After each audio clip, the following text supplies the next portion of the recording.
Hello everyone, and welcome to Moxa's webinar, Wireless Reliability, What You Need to Know for the Best Connection. I'm Martin McHugh, and I'll be your moderator today. If you have any questions at any time during the webinar, please use the questions pane by simply typing in your question and clicking send. At the end of the presentation, we'll do a Q&A session and take as many questions as we have time for. We will follow up with all unanswered questions after the webinar. Today's presentation will be around 30 to 40 minutes with an additional 10 to 15 minutes of Q&A. Okay, let's get started. Today's presenter is Ariana Drivdahl. Ariana is the Product Marketing Manager for the Industrial Wireless Group here at Moxa. She possesses a wealth of knowledge when it comes to cellular and wireless technologies and understanding how to specify and deploy them within your network or system. With that, I'll hand it over to Ariana to get things started. Thanks, Marty, and hello, everyone. Thanks for attending our webinar today. As Marty mentioned, my name is Ariana Drivdahl, and I'll be happy to be your presenter today.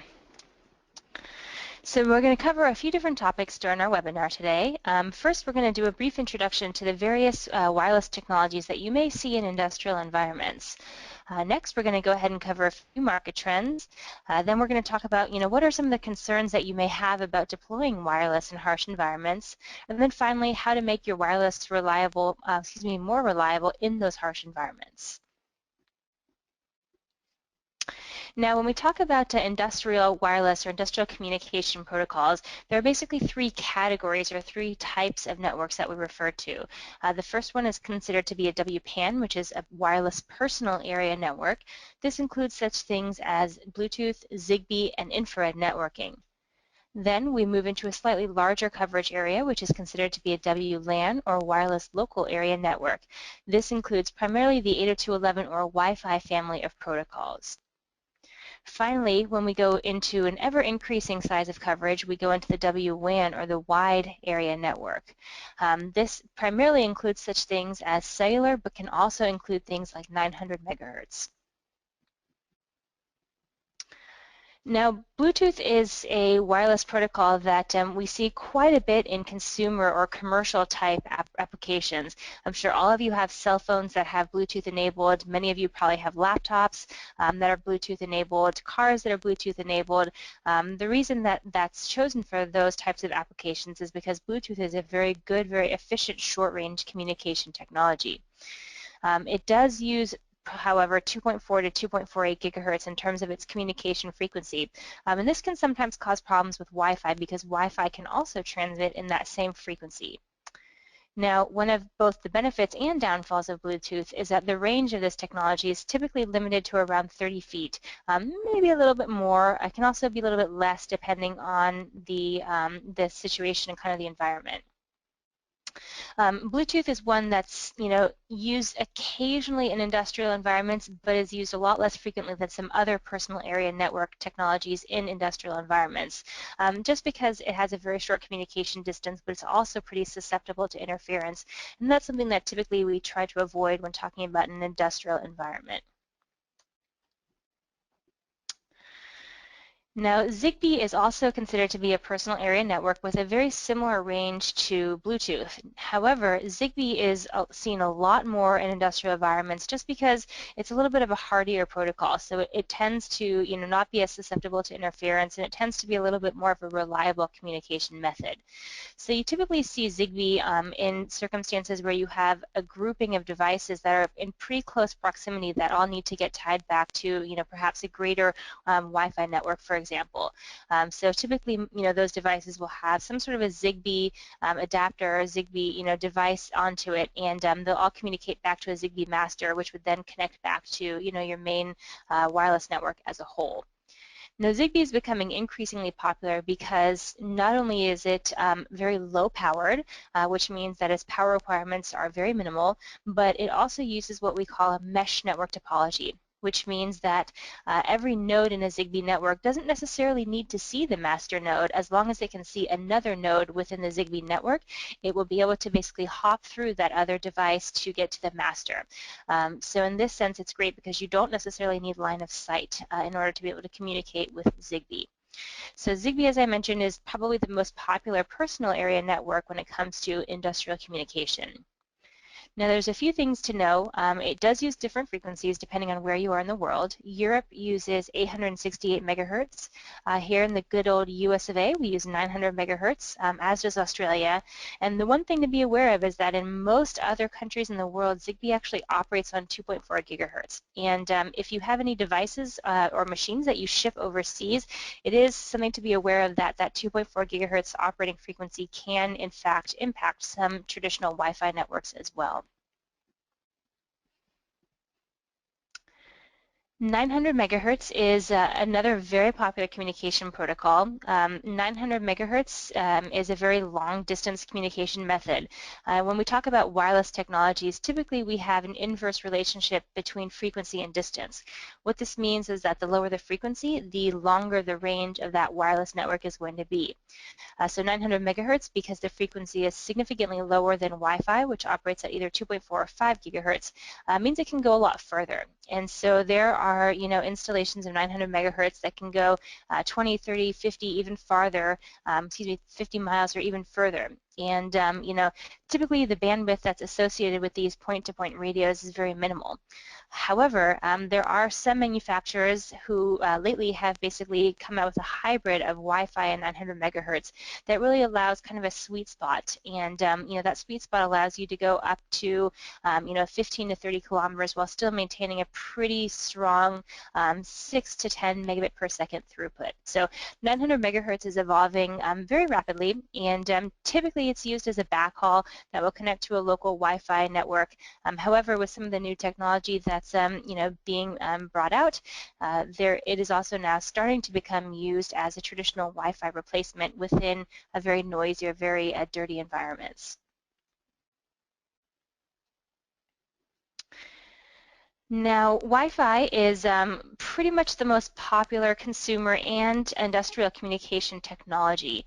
There are many different standards of Wi-Fi. I'll kind of go through some of them in just a few minutes here.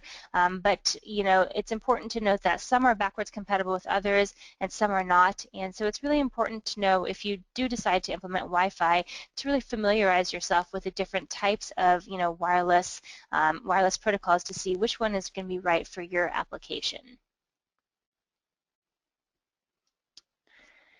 Now, which technologies are the most popular? So as I mentioned in a few of the previous slides, in the industrial space, there's really two that are the biggest, and those are truly Wi-Fi and cellular communication. The reason for this is, not only are they fairly robust communication methods, but they're very widely available. You'll find almost nobody that doesn't have either a cellular connected device or a Wi-Fi connected device, and that makes the spread of these two devices into the industrial space very, very popular. If you're trying to go long distance or bridge two distant locations together, 900 megahertz is the one that's been used, traditionally in the past as being the most suitable for that kind of long backhaul communication. Now, one of the things that we've been seeing lately is a trend of basically the convergence of different types of networks. So in this type of network, what we're talking about is perhaps you have two locations, perhaps two water or wastewater facilities, and they may be 15 miles away. And what people have been starting to do is they'll use a 900 megahertz link to go between those two locations. At those locations, they may have a Wi-Fi network that serves that location as a whole, and then they may have some smaller devices, perhaps sensors on the water tanks that will connect back to a master sensor via Zigbee. So we're really starting to see a really large convergence of many different types of networks, and with everything going into more of an Ethernet-based as opposed to a serial-based medium, this is definitely possible because you no longer have to worry about having any kind of particular protocols running across your network that maybe aren't compatible with some of the wireless mediums.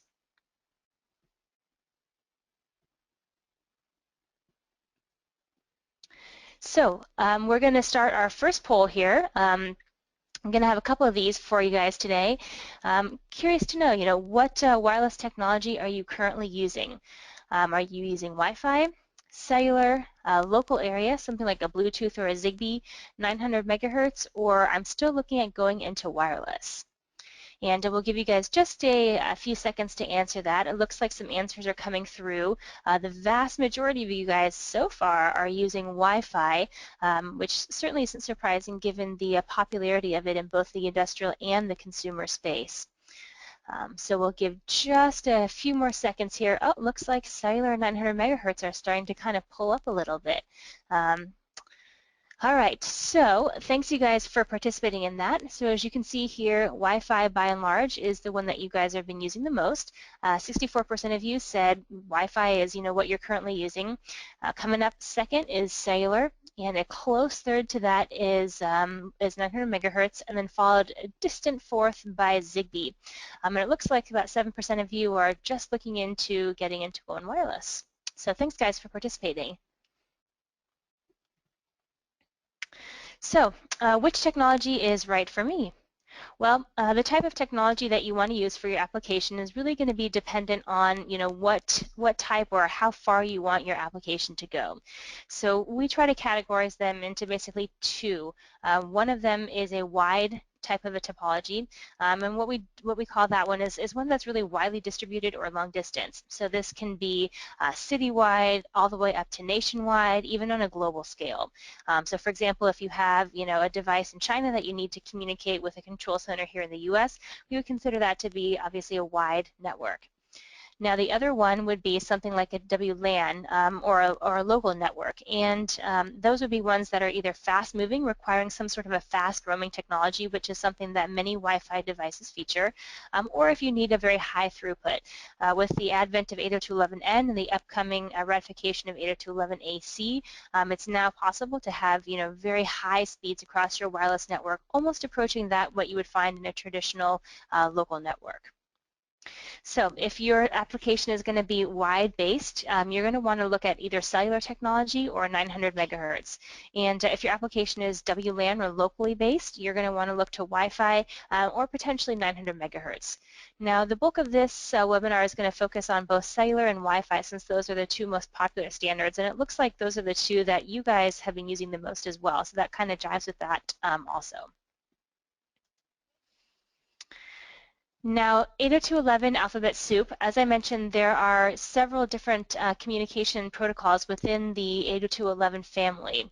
And there are, even though the three older ones, 802.11a, b, and g, were ratified many years ago, they're still very, very prevalent today, more so in the industrial space than the consumer space, where people are migrating a little bit more towards 802.11n. But the 802.11a, b, g family is still very, very popular in the industrial space, primarily because it's very well known, it's very reliable, people kind of know what they're getting into when talking about those three different protocols, but also in the industrial space there tends to be, with the exception of video of course, much lower bandwidth requirements than consumers. So as we all know, when we go home we like to surf the net, we like to stream video, stream music, all those things require a very high bandwidth. However, within the industrial space that's not something that is really prevalent yet at this point. As I mentioned, video over wireless is the exception to that rule. Now 802.11b and 802.11g operate on 2.4 gigahertz, so those are the two protocols that are going to have the most issues with interference. That could be interference from things like Bluetooth or Zigbee or any other kind of wireless network that's operating at 2.4, but they can also be interfered by basically noise in the air, and that could come from things like microwave ovens, even machinery noise, things that you wouldn't normally associate with having an impact on wireless networks.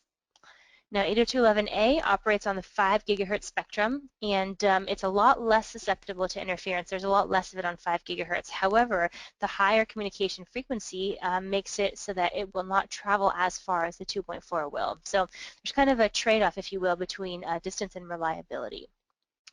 Now 802.11n is kind of a hybrid, if you will, of all three of those. So the protocol itself is backwards compatible to both 802.11a as well as B and G.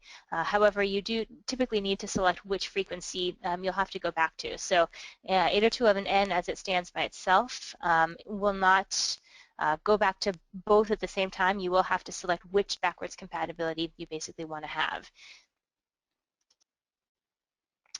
Now, some of the advantages and disadvantages of 802.11b and G, the advantages are they're very widely used. There is almost no wireless device in the market today that does not support either 802.11b or 802.11g.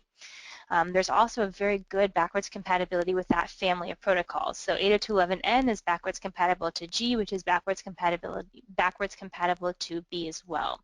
And again, that longer communication distance because of that, 2.4 gigahertz frequency. Now the disadvantages, as I mentioned, it is very susceptible to interference, not only with the number of devices communicating on the 2.4 gigahertz bands, like I mentioned, personal area networks, cordless phones, other Wi-Fi. There's a reason that these are the most popular wireless standards today. It's because everybody uses them, but that can also be its downfall because of that interference aspect. Also, there are overlapping channels that exist within the 2.4 gigahertz band, meaning if you use two channels that are adjacent to each other, they can actually interfere with each other. So you can see here, this picture on the bottom is essentially the spectrum mapped out, if you will, for 802.11b and 802.11g. So you can see those adjacent channels. Now there are three channels within the 2.4 gigahertz space that are not overlapping, and those are channels 1, 6, and 11. And those are the three that are typically recommended for use if you are using one of those two protocols. Now 802.11b is the slowest. It has a rated bandwidth of only up to about 11 megabits per second. So this is typically only used if you have a device that really doesn't have the ability to go into an 802.11g or an 802.11n network. 802.11g, on the other hand, does have the capability of going up to 54 megabits per second, so it's significantly faster than 802.11b is. Now 802.11a, as I mentioned, is the wireless protocol that operates on 5 gigahertz. The advantage of this is that it's a lot less susceptible to interference. Not only is the protocol itself a little bit more hardy in terms of interference resistance, but there are also a lot fewer devices that communicate in the 5 gigahertz band. The other nice thing about 802.11a is that all the channels within the space are non-overlapping, which means that you can use adjacent channels without a problem and without worrying about them interfering with each other. And there are some channels that you can actually have at a higher power, and what that means is that you can transmit a little bit farther on some of those channels. Now the disadvantages of 802.11a are that it's a much shorter communication distance, and it's also not compatible with 802.11b or 802.11g. So if you want to have a wireless network, you have to kind of pick one or the other. You can't use them both at the same time, unfortunately. Now this is what the spectrum looks like for 802.11a. As I mentioned, there are some higher frequency bands. The one thing to be aware of with 802.11a is that some of the channels on the Uni 2 and the Uni 3 bands are also the same frequencies that are used for radar. So if you want to use some of those higher frequency bands, you have to make sure that the device you are choosing is going to support DFS. And what that does is it makes sure that that wireless device basically scans the air and sees if there is radar in its presence. And if there is, it ensures that it's not transmitting on the same frequency as the radar is, because obviously that can be very problematic if you interfered with any kind of radar communication. So that's just kind of the one special note to be aware of when we're talking about 802.11a and some of those upper channels. Now 802.11n is the latest ratified standard. Of course there is 802.11ac, but that has not been fully ratified at this point. 802.11n was ratified in October of 2009, and it was really created to address a couple of things. People were clamoring for the farther distances that they wanted their wireless networks to go, but they also wanted Wi-Fi to start kind of catching up to what the speeds of what wired networks are able to accomplish. So 802.11n has speeds of up to 300 megabits per second, and it does work with gigabit Ethernet. So most of the devices that you see nowadays that support 802.11n will also come with gigabit Ethernet ports. And that's just to make sure that there's no backlog on the wired side as opposed to the wired side, which most people kind of laugh at when you say, like, oh, the backlog would be on the wired side, but it's true. If you do only have a 10100 port on your 802.11n devices, there will actually be a backlog on the wired side. Now, some of the advantages and disadvantages to 802.11n, it does have the ability to communicate backwards to all three of those older 802.11 standards. Now, again, as I mentioned, the one thing to be aware of is that if you do want to be backwards compatible, you have to pick either the 2.4 or the 5 gigahertz space. So what you would basically then have if you chose the 5 gigahertz space, you would have a mixed 802.11a and n network.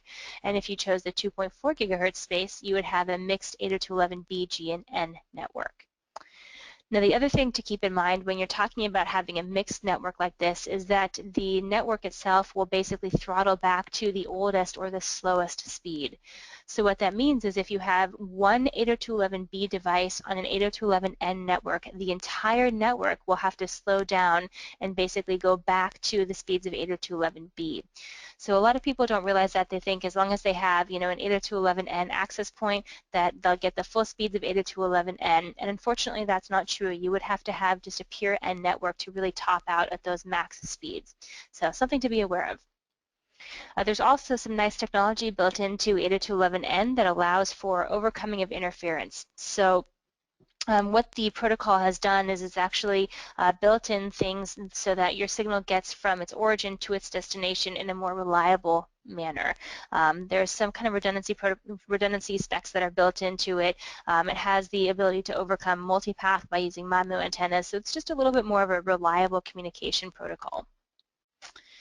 Now, some of the disadvantages, there were a few draft versions, so you may have seen a draft N or a pre-N, and those were slightly different than the final 802.11n kind of ratified version. And so if you have a device that is using some of those pre or draft standards, you may experience some communication issues when trying to communicate to a fully ratified N version. And that can get confusing because not everybody, labels very clearly what version of 802.11n they're using. And again, as I mentioned earlier, it must be used in conjunction with another 802.11n product to really take advantage of and get the full speeds of 802.11n. So how does it do it? I mean, 802.11n is a really incredible technology. It's a great leap forward for Wi-Fi. It does it in a few different ways. So the first is that it uses what's called MIMO, or multiple in and multiple out technology. And what this does is it basically splits up the data into multiple what we call spatial streams. And the more streams you have, the greater the bandwidth, because you're basically splitting your data into three pieces. So basically if you have a 2x2 MIMO system, your data gets split into two and you basically double your speed. If you have a 3x3 MIMO, it gets split into three data streams and then you have triple your speed. This does, however, require 802.11n on both sides, on both the sending and the receiving end, to take advantage of this technology. Another great leap forward was that 802.11n basically doubles the channel size. So if you remember back to the pictures that I showed you of 802.11b and G and A, you had a certain channel that was allocated to, or excuse me, a certain amount of frequencies that were allocated to each channel. In the older wireless technologies, they were 20 megahertz wide. In 802.11n, they're now doubled at 40 megahertz. And you can think of this in a similar way that water flows through a pipe. If you have a pipe that has a small diameter, there's only a small volume of water that can flow through it. If you all of a sudden double the size of that pipe, there is a significantly higher volume of water that can now flow through that pipe at any given time. And the data with 802.11n works the same way. Backward 802.11n, of course, is also backwards compatible, as I mentioned, with all three of the older Wi-Fi standards. And we have another poll question for you guys here. How familiar are you with Wi-Fi? So it looks like most of you from our first poll have used Wi-Fi to some degree, but I'd like to know kind of how familiar you are with the technology. Our questions are very. I've used it at my home and also at work. Somewhat, I kind of use it at home and I'm looking to go wireless at my, at my work location, or not at all. I'm new to Wi-Fi and I don't really know too much about it yet. So it looks like our responses are coming through. Looks like most of you guys are pretty familiar with Wi-Fi, which is great. It's a wonderful protocol to use. And I'm going to give you guys just another second. And all right. So here's your results. 71% of you looks like you've used it both at your home and at your work, so you're very familiar with Wi-Fi. And about 30% of you are using it at home and looking to go wireless at your place of business. And it looks like none of you are totally new to Wi-Fi, which not totally unexpected given how prevalent wireless is pretty much in our everyday lives. So thanks for sharing that thanks for participating, guys. We'll have one more a little bit later on in our presentation. So now I'm going to move on very briefly to cellular technology. Of course, everybody nowadays has a cell phone, and it's great because now that means that almost anywhere you go, not only in the U.S., but also in the world, you're able to stay connected via your cell phone. Now, here in the U.S., we're a little bit different than other countries. There are basically two main types of cellular network standards here, and they're called CDMA and GSM. GSM is basically a global standard. It got started in Europe and is used by the majority of providers globally. So if you look at total usage for cellular devices globally, GSM accounts for roughly 70% of all total users globally. Now here in the US, both AT&T and T-Mobile use GSM-based networks. So for that reason, if you have a device that's for one of those two networks, it's very easy for you to roam globally, whether that's up to Canada, whether that's to Europe, whether that's down to South America. Those devices, because they're on a global system, basically have the ability to move between regions very seamlessly. And the vast majority of GSM-based devices that are unlocked will work on any GSM network in the world. And most industrial communication devices that support cellular are going to be unlocked so that you can take those anywhere in the world without having to worry about contacting a provider. You just basically get a new SIM card for them. In the U.S., the other very large standard that we have here is called CDMA, and this is primarily a U.S. standard. It was developed here and is being adapted basically just by Verizon and Sprint. So if you use one of those two, and of course Verizon is the biggie here in the U.S., you are going to be operating on that CDMA network type. Now the only downside with CDMA is that most devices will not work in other countries. So if you have a phone, like an older iPhone or some other phone that operates on CDMA only, you will have a problem if you need to travel with that device overseas, unless that device has some sort of a GSM fallback to it, or like the newer iPhones, which may support both technologies, that of course would work globally. But if you have a device that's strictly CDMA, you are going to have a lot of troubles in getting that to different countries. So if you're looking to deploy cellular technology for your devices, just be aware if you're staying here locally in the US, you can use either one, but if you have devices that you're going to ship overseas, then you probably want to look at using a GSM-based device. So what about LTE? LTE, of course, is the latest and greatest. You hear everywhere commercials. AT&T claims they have the best LTE. Verizon claims they have the best LTE. Really, this is kind of the wave of the future for cellular networks. And the reason for this is because, consumers, as we put more and more devices with the Internet of Things onto these cellular networks, the need for increased bandwidth across those networks has definitely grown. And GSM and CDMA, they're very reliable. They've been around for a long time, but they really lack the bandwidth needed to be able to get this many devices onto the air. Now, Wi-Fi, of course, is great in terms of bandwidth, but really lacks the kind of coverage that you need if you want to have a very wide type application or wide communication distance. So LTE was basically developed to provide the convergence of the bandwidth that was seen in Wi-Fi with the vast coverage of cellular networks. Now, the really nice thing about LTE is, you're no longer going to have to worry about, do I need a CDMA version? Do I need a GSM version? Most LTE chipsets support fallback to both older standards in terms of both GSM and CDMA, and support for both 2G and 3G versions of both of those. So LTE is really nice when it comes to that because you're not having to worry about, having a specific standard anymore. Now this chart basically shows you a couple different things. So the chart that you see on the top left is basically the convergence of those two different cellular standards. So the top row you'll see the GSM standards. The 2G was what we called our GSM, 2.5G was GPRS and EDGE, and then 3G typically is used as HSPA. On the CDMA side, CDMA1 was considered to be their 2G technology, CDMA 2000 was considered 2.5G, and EVDO, which is still used very, very wide areas here today, was considered to be the CDMA 3G standard. And both of these, of course, as you can see, are converging into the LTE format. So LTE is really the first true total global standard where any device can work on any network around the world. Now, when you're talking about cellular, it is also important to note, which generation is right for your application. So you have the options nowadays of having devices that operate on 2G networks, 3G networks, and 4G networks. And, you may always think, hey, I want the latest and greatest, and in a lot of circumstances, that's the great way to go.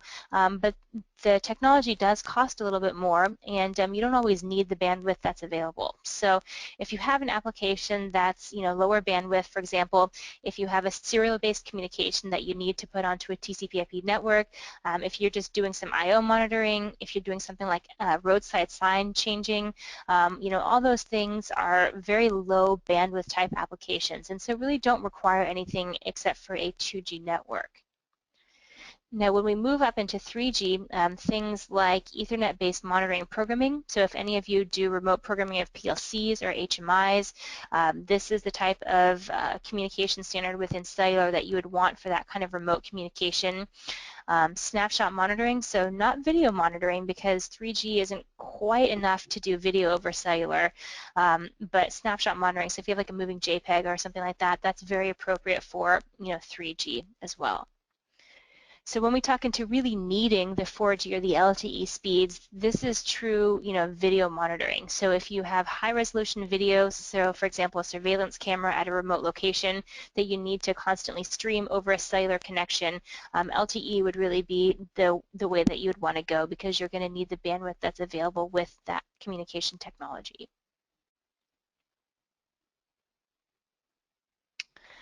So what are we seeing in the market today? Well, everything is going wireless. So, we're seeing this thing, maybe you've heard of it, it's called the Internet of Things. And basically what the Internet of Things is, it's really the interconnection of all devices via the Internet. So you're going to start to see more and more devices be on the Internet, even things that traditionally in the past weren't. This includes things from both the industrial space, so PLCs, HMIs, serial networks, all these things are being put onto the network, but even on the consumer side as well. So things like your refrigerator, your car, your meter at home, your washer and your dryer, all these things are basically put onto the network. And that's what's being called the Internet of Things. And, one of the big trends is how are we going to get everything to work together and make sure that there's enough bandwidth to have all of these devices on a network at any given time. So on the factory side, a lot of factories are trying to now become part of the Internet of Things. And so, what we're really seeing is this interconnected system. So, things all the way from the device or the sensor level all the way up to product development level, they all want to be on the same network. And so they can all talk to someone, talk to each other, and really have a very high efficiency. There's no defects going on in a manufacturing line because if there is one, that gets sent immediately up to product development or into production so that they're aware of it and it can be stopped immediately. It's not like the old days where if something happened on your production line, you'd have to hit, a stop button, and then you'd have to run upstairs and tell somebody, hey, we're having a problem, please shut down this other area of the plant. This, constant interconnection basically allows that communication to happen in real time right away. And so, that's part of the industrial Internet of Things, and that's what we're seeing in our industrial markets nowadays. Now this is an example of what a smart factory may look like. You can see here kind of the integration of all these different types of systems or all these different types of communications.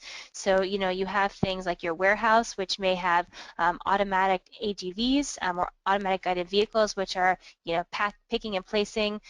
You may have sensors on each of the pallets or each of the boxes that are then used via Zigbee or some other personal area network to keep track of where they are at any given time. You have a data center, which is keeping track of all those devices that are moving through the warehouse. You have your production line, which of course, is networked as well, so that if there are any issues with that production line, it can be flagged and addressed in real time. And then the control center can monitor all of this. And so, this is really that true interconnected or that smart factory of the future. And that's where we're really starting to see the trends go in the market space. Transportation automation, this is something, transportation is actually really big in the Internet of Things because, as more and more people get on the roads and we start to see more and more traffic, more and more people battling for space on our freeways, on our streets, in our parking lots, it really makes managing all of that volume of traffic a lot more efficient by putting these things onto the network. Even things that you may not think of, like parking lots, are even being placed onto the Internet as well. So if you've ever driven up to a parking lot and seen a big sign that indicates how many parking spots are still available within that lot, chances are that number is being broadcast back to a control center so that they can monitor how full the parking lot is, and if needed, can basically direct a flow of traffic to an alternate location if that starts to get too full. Another example of where we're seeing wireless everywhere is within e-buses. And so, we're getting to the point where people tend to be very security conscious. Unfortunately, we live in a day and age where crime happens, and people want to make sure that people who commit criminal acts can be prosecuted. And so, a lot of people, especially on public transportation, are putting video surveillance onto their buses, their trams, their subways, what have you.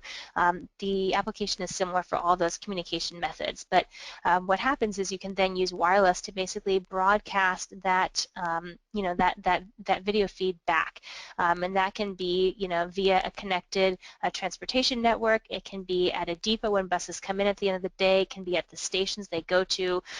Any of these locations can now be completely connected with a bus to bring that video back, either in real time or very close to being real time. Another market that's really started to embrace wireless is the oil and gas market. And this here is an example of a frac truck application where even the frac trucks are now connected. And what you have as an example is a local network using Wi-Fi that is then connected back to the internet at large with a cellular modem. And so this again kind of goes back to that convergence of the different types of cellular networks that we were talking about earlier in the presentation. We really start to see all these different wireless communication methods starting to kind of work together to create one very massive, very reliable network.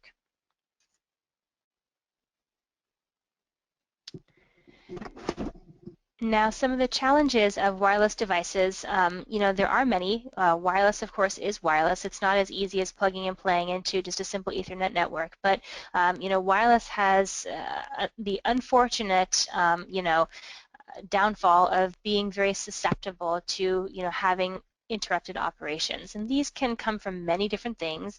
They can come from things like harsh environmental conditions where there's a lot of noise in the air. It can cause, it can be caused by communication interference, like channel interference or other wireless networks in the area. Sometimes there's a difficulty in migrating from wired to wireless just because of the bandwidth and some of the other protocols that may be running on a network, as well as monitoring management. If a device, for example, goes down, you don't have the ability to monitor it anymore with a wireless network. So there are many challenges, many unique challenges for reliable wireless communications. And with that, we've got another poll question for you guys before we go into some of these reliability issues. For those of you who have used wireless, and this can be any wireless, not just Wi-Fi necessarily, but how many of you have actually had issues with wireless reliability? So our choices are, nope, my wireless has worked great, I have no complaints. Some, but nothing that I've couldn't really resolve. And yes, unfortunately, I was never able to get my wireless working because of some of the issues that we've had in terms of reliability. So I'll give you guys a few more seconds here. It looks like most of you have had some reliability issues, but not, so many that you couldn't resolve them. So thanks, guys, for voting. Here are your results. So as I mentioned, 79% of you looks like you had some reliability issues, but nothing that you couldn't resolve, which is great.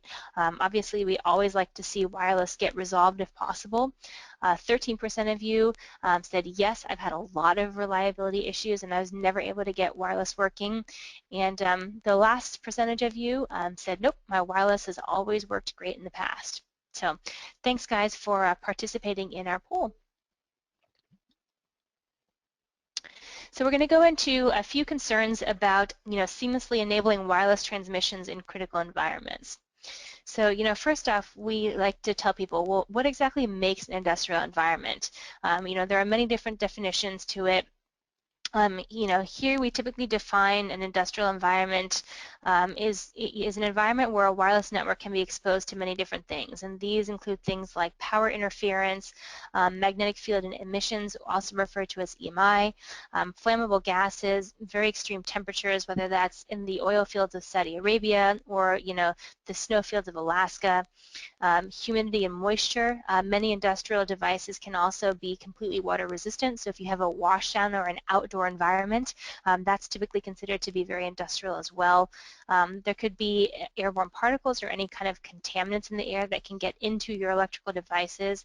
And finally, there can also be a lot of shock and vibration, whether you're talking about communicating on a pick-and-place robot, an AGV, on a bus, on a train. All these things can be, can expose devices located on them to very high levels of shock and vibration. So if you have an environment that has any of these things present, you're probably going to want to look at an industrial device rather than a consumer or an enterprise level device. Now, one of the biggest issues that we've seen is actually a very slow radio degradation over time. And so, what happens is when there's a lot of noise in the air, that noise can basically come in through the antenna port and slowly damage the RF or the radio module inside of a radio at any given time. And it's basically just a slow chipping away of that device. And so you'll see your signal strength kind of slowly start to decrease and decrease and decrease and decrease some more until all of a sudden you go, oh my gosh, I have no more communication that's going on within my wireless device. How come? There wasn't any, big lightning shock that got exposed to it. There wasn't any big jolts to it. There's no reason why all of a sudden it would start working. And typically, what we see when we see those types of situations is that there has been a lot of noise that's been present in the air.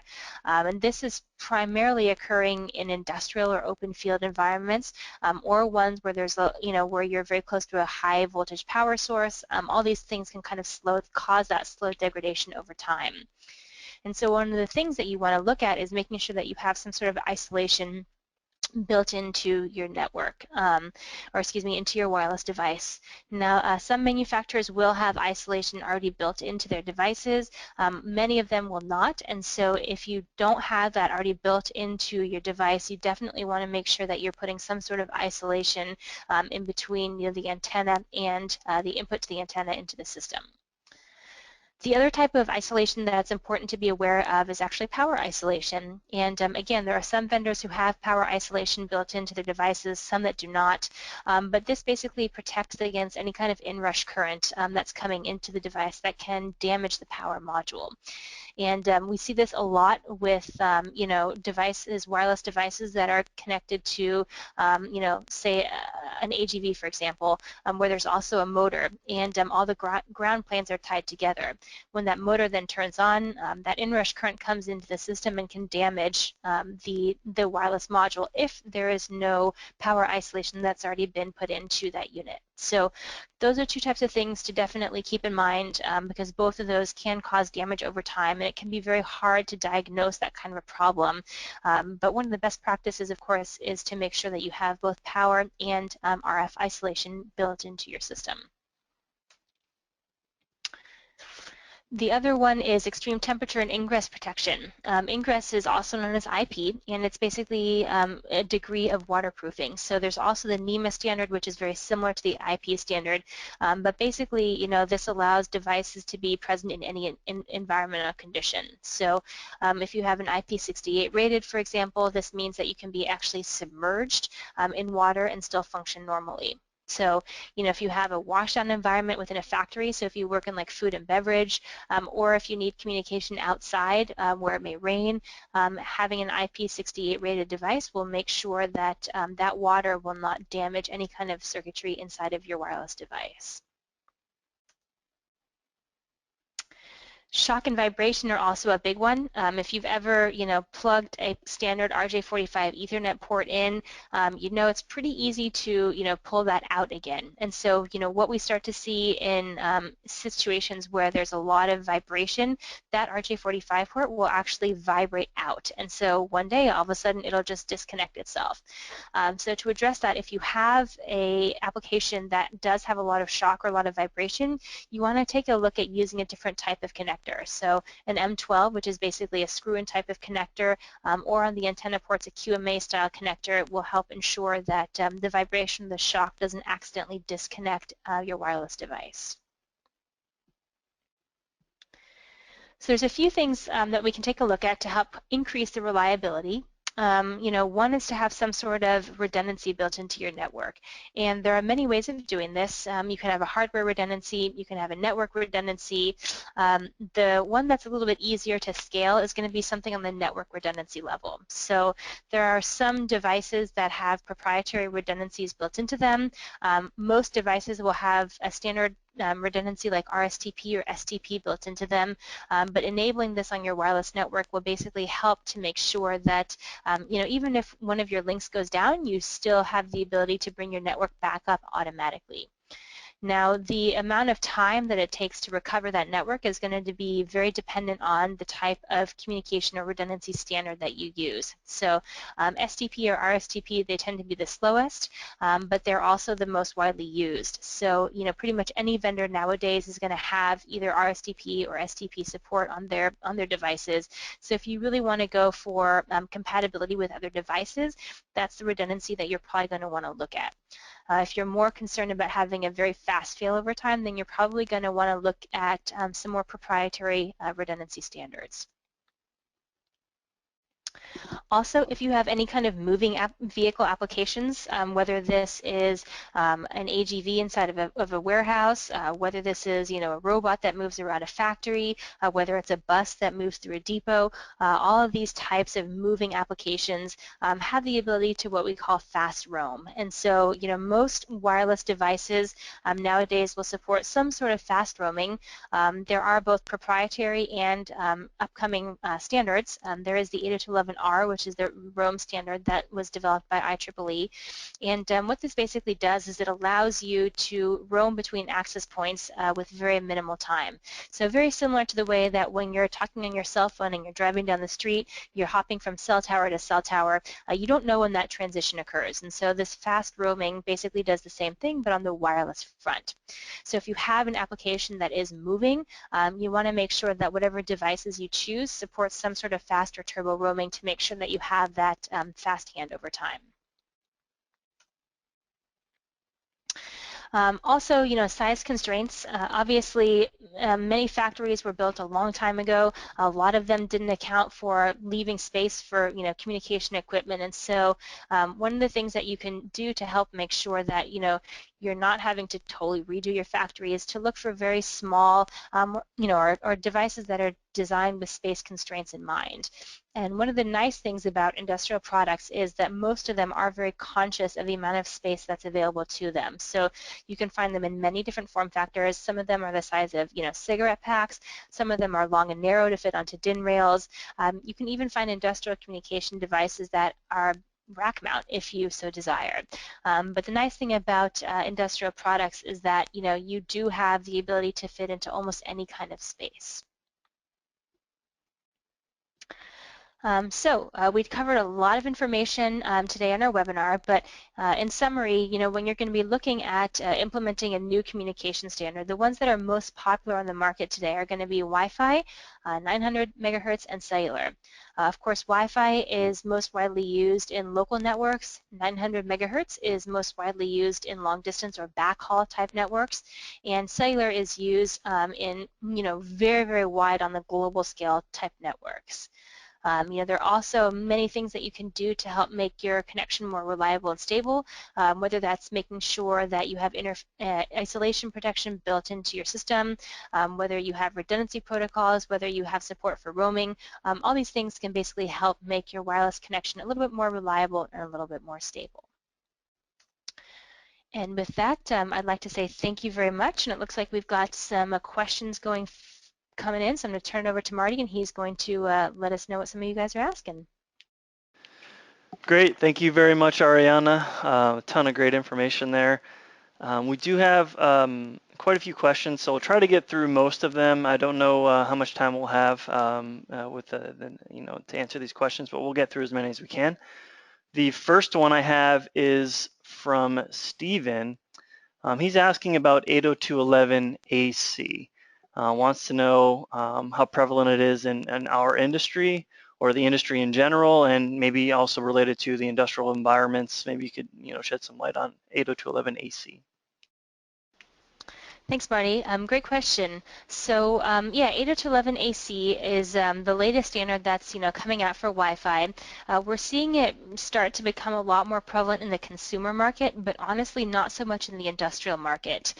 For us here, the only place we're really seeing it is in the rail industry, where they're trying to stream very high volume of video across wireless network, and so they need the bandwidth that's available for 802.11ac. We found that in an industrial environment, people tend to be a little bit more hesitant to switch to the newest technologies because they're more concerned about reliability. So even 802.11n, believe it or not, is a lot less prevalent in the industrial space than some of the older 802.11 standards. So the industrial market tends to be a little bit more conservative when it comes to adopting new technologies than the consumer or the enterprise space does. Great, thanks, Ariana. Second question comes from Brian. He asks, does LTE work with both GSM and CDMA? So maybe a little bit more info for Brian. Thanks, Marty, and thanks, Brian. Great question. Yes, it does. As I mentioned earlier in the presentation, LTE is really the first one that's kind of a convergence of the two different cellular standards. Now, the one thing to keep in mind is that even though a lot of the LTE chipsets support fallback onto both types of network, you'll want to make sure that that's been enabled by the vendor of the LTE device that you choose. So some may say they want to limit it to fallback to CDMA or fallback to GSM. And there are some LTE modules that don't support fallback, but most of them do. So, I think as LTE becomes even more predominant in the market, you'll start to see the quantity or the percentage of devices that support fallback into both, continue to go up. Great, thanks, Ariana. The next question we have is from Chris. He asks, is integrated isolation common amongst wireless devices? So I'll give it to you. Thanks, Marty. Great question. So, yeah, I mean, some isolation is common. Power isolation tends to be seen in roughly 40% of industrial-grade devices. So, it's going to be a lot easier for you to find a device that has power isolation on the market. RF or radio isolation is very uncommon. There are, very few vendors that do have that built into their products. And so, if you have a situation where you need that kind of isolation, you'll either need to look at one of those vendors or putting in your own kind of external isolation. And that's not difficult to find, but it is just an additional component that would basically need to reside on your network. Thank you again. Looks like this next question comes from Juan. Juan his question revolves around Zigbee. And I believe you mentioned in your presentation something about small areas. Maybe just touch on Zigbee again briefly, and maybe make mention to a little bit more clarification around what you meant by small areas. Yeah, thanks, Juan. That's a great question. So Zigbee is going to have a really similar range to Bluetooth. Typically, it'll top out at around 30 to 50 feet communication distance. So it's good for devices that are really used in kind of tight or densely packed environments. So if you have a lot of different sensors, so for example, we see Zigbee used a lot in water wastewater or in power meters where you have a lot of them that are in a densely populated area. Those types of applications are ones that Zigbee is going to be really useful for. Once you get beyond about 50, 60 feet, typically you're going to want to start to look at more of the Wi-Fi space because that tends to be tends to be a little bit more than what Zigbee can handle. Okay, great, thanks. Next we have Newton, who is curious about the maximum bandwidth for 900 megahertz. So take it away. Yeah, thanks, Newton. Great question. So this is kind of a little bit of a loaded question for 900 megahertz because it really depends on what type of 900 megahertz system you're referring to. So it can be anywhere from kilobit level for some of the ones that have very small channel sizes, all the way up to potentially 54 megabits for some of the newer technology ones that kind of do frequency shifted Wi-Fi. So basically Wi-Fi over 900 megahertz. So there's a pretty broad range there depending on what type of device you're looking for. And so, typically if you have a specific bandwidth requirement that you need for 900, as long as you're kind of not exceeding that, then typically you'll be able to find some sort of a solution on the market. But do keep in mind that their 900 megahertz installations are proprietary, so you're going to have to use the same vendor for both ends of your 900 megahertz installation. Great, thank you, Ariana. Another question from Juan as well. Limitation distance, I mean, we just touched on 900 megahertz, but his question is on Wi-Fi. So can you provide a little bit more insight onto the limitation distances for Wi-Fi? Yes, great question, Juan. So it's going to depend on which wireless protocol or which wireless standard you're using. So if you're using one of the 2.4 gigahertz protocols, those will typically go farther than 5 gigahertz protocols. So for example, a typical consumer grade device, which typically has about a 30 milliwatt radio on it, when you're talking 2.4 gigahertz, you're going to top out at a max of maybe 100 feet. But if you're talking industrial grade devices, which typically have much more powerful radios, usually on the order of 200 or 250 milliwatts. With higher powered antennas, you can typically go up to about 5 kilometers with Wi-Fi on 2.4 gigahertz. If you're talking 5 gigahertz, that is going to be shorter. Typically, you'll top out if you have a pretty powerful radio and a very high gain antenna. The most you're really going to get with 5 gigahertz is like 1 to 3 kilometers, but that's definitely going to be pushing it. So the sweet spot for Wi-Fi is probably upwards of 50 feet all the way up to roughly a kilometer, if you will. And that's kind of really the sweet spot. You can, of course, push it beyond that, but it's going to be dependent on the environment that you have as well. Okay, great. Thank you, Ariana. And the next question is from Juan, and I believe this will be, our last question. We're running out of time here, but and then his question is focusing on the security of wireless. Maybe you can provide, any insight into the protection that wireless offers, against threats, cybersecurity threats, things like that. This has been a great question for our webinar last month, but we have it now, so perhaps you can provide some insight there. Yes, certainly. So Wi-Fi actually does have some really good security standards built into them. It is, of course, up to the end user to make sure that those are implemented within their wireless network. But there are basically 3 types of security that you can use when talking about wireless. And those 3 are WEP, WPA, and WPA2. WEP is typically not used anymore. It's considered to be very, very insecure. The key for WEP is actually broadcast in without being encrypted or hidden. And so anyone who's doing any kind of sniffing across across your network can see that password very, very easily. If you want something more secure, the best bet is to use WPA or WPA2. WPA2 is the best. That's kind of the de facto standard nowadays. And even within WPA2, there's two types of what we call authentication, and that's basically a way of proving you are who you say you are. So if you really want to have the best security against hackers, you're going to want to use what's called WPA2 Enterprise, which actually uses certificates to authenticate devices that are on the network. So what happens in that security method is that you have a certificate that sits on every device you want to have accessing the network, and that certificate basically gets sent to a backend Radius server. It takes a look, and if it matches what's on the server sends a message to the access point that says, yeah, yes, you can go ahead and allow this person on. So it's a lot more secure than just a password or a key to get onto a network, because obviously that key can be shared amongst anybody. So that's going to be the kind of the most secure way of making sure that nobody who's unauthorized gets onto your wireless network. Great, thank you so much, Ariana. So we're at the end of our session. We've had a few more questions, and then we had time for. Please know that we'll get those questions answered and respond separately via email. Thank you again to Ariana. Thank you to everyone for your interest and participation. Just to let everyone know, you'll be receiving a follow-up email with both the recording and presentation slide deck.